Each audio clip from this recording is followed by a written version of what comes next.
Things are moving along at the Guerriero's house in Hanover. Seoane's is transforming their yard into a private resort, complete with pool, waterfall, deck, trees, and other plantings. Seoane has been refining the design plans. The gunite has been applied to the pool. Owners Bill and Diane Guerriero have visited the garden center to select trees and other plants. And the crew has planted a row of large evergreen trees to provide privacy at the back of the yard. Now it's time to install the waterfall.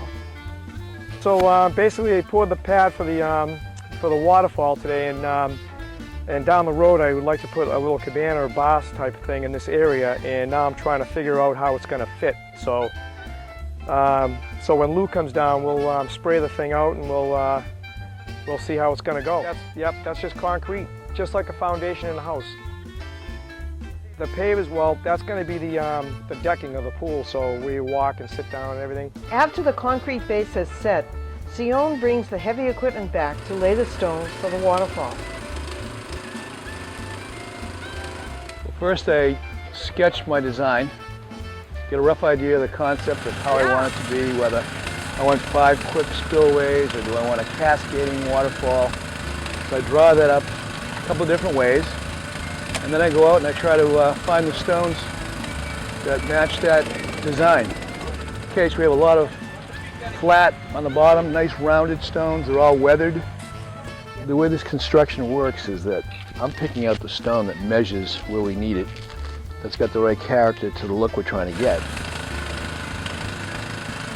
And Kenny's the one that's actually setting it. The helper's here mixing the cement and pointing the stone so it doesn't move. So it's a coordinating deal, back and forth. We're always doing something together. The crew places smaller stones and cements them in place. This forms a base for the larger stones. These large stones will actually help direct the flow of the water in the waterfall. Just give it a little kiss on the top. A little bit. I like it. The weather is not cooperating. It starts to rain, but the crew keeps at it, covering newly cemented areas with tarps.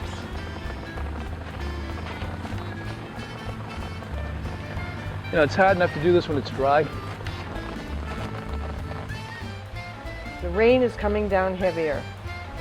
Ah, damn. Where did it go? Oh, what a mess. We're pushing the limit right now. Reluctantly, they decide to pack up and wait for better weather. The next day was sunny and dry. So Lou's picking every stone and carefully placing it in the right spot, guiding the guys directing the guys on where it's supposed to go. This rock they just put on the right side, that dams up the water from going up to the right-hand side. So that squeezes the water, makes more of a sheer drop. The water's going to come out in 2 places. Where he's standing, there's a narrow, sheer descent, just a real narrow, and the upper rock's going to be more of a cascading waterfall. So you're going to have 2. There's a drain at the bottom of the pool, and it sucks out probably 100 gallons a minute. And it goes through a pipe, and it returns to the top of the waterfall, and then at that point, I split the water wherever I want it to go. So you're getting more than enough water coming out of the pool, goes back into the pool and recirculates. That rock fit in there beautiful. We've created a bowl behind where Kenny's sitting now. There's a bowl about 18 inches deep, about 3.5 foot long, and that allows the water to collect so that it flattens out before it hits the waterfall. The sound you're going to get can actually be regulated. You can even have a faster waterfall. We've got 2 valves that are going to be turning on and off on the sides, easy to reach, or you can shut it down so it's more a trickle. So depending on what you want. I'm going to find a nice rock for the right-hand side. I've got 1 foot 7 inches here in the height, and we've got about 3 foot. We got about 4 foot altogether, round. So that stone there, we can either keep this side and have it overhang, And then we'll see it when we backfill the whole landscape. Nice. Because it's a nice rock. I like it. Why? I am measuring every stone. We can't cut these stones. They come out of nature, we have to live with them. So this is the rock that I measured and I chose to go into this landing.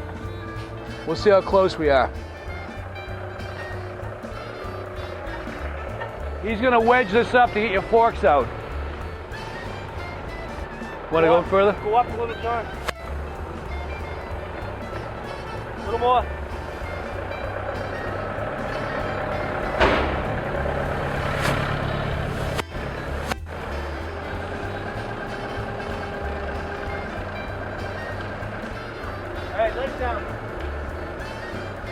Well, I'm happy. I am happy with that rock. That is cut. That's cut from nature. By the end of the day, the rocks looked as though they had been tumbled there by nature, left since the last glacier. But in fact, they had been carefully placed and cemented. Next steps will include bringing in soil, grading, and then the planting. Plug up all the, this will be plugged up for the most part, and then we have to grade it off. We have to slope on both sides. We have to make a mound so we can put some trees, shrubs, and naturalize it. So it's pretty exciting.